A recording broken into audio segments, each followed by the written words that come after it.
Here we have verse 8 of the 6th chapter of the Gospel of John. Jesus is having a conversation with his disciples.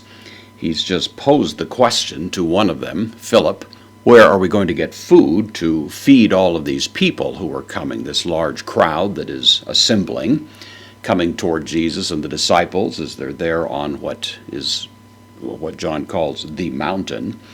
And of course, Philip is at loose ends. He doesn't know quite how to respond to that, saying that even over half a year's wages for a working man wouldn't be sufficient to pay off the amount that would be due in order to feed all of these people an adequate meal.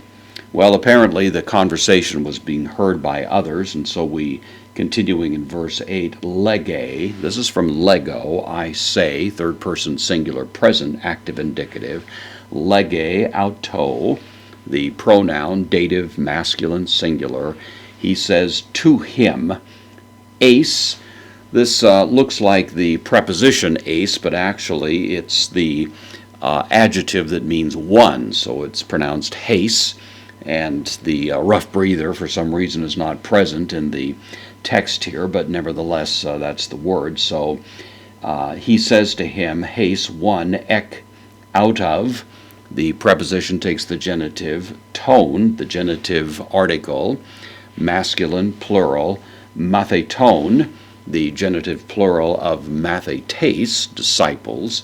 And so one of the disciples says to him, this is disciples out to, of course, of him, so one of his disciples or one of Jesus' disciples says to him, and then identifying this one, Andreas, this is Andrew, of course, the proper name, ho adelphos, the brother. The word adelphos, of course, well known, is the root of words that we have in English like Philadelphia and so on. So Andrew, the brother of Simonos, this is Simon, and then in apposition to it, the name that was assigned to him by Jesus, Petru. So Simon Peter.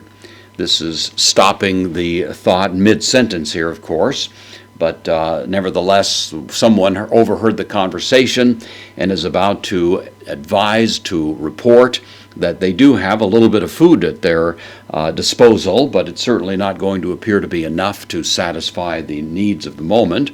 But nevertheless, it opens up the conversation that will continue leading to this great miracle of the feeding of the 5,000.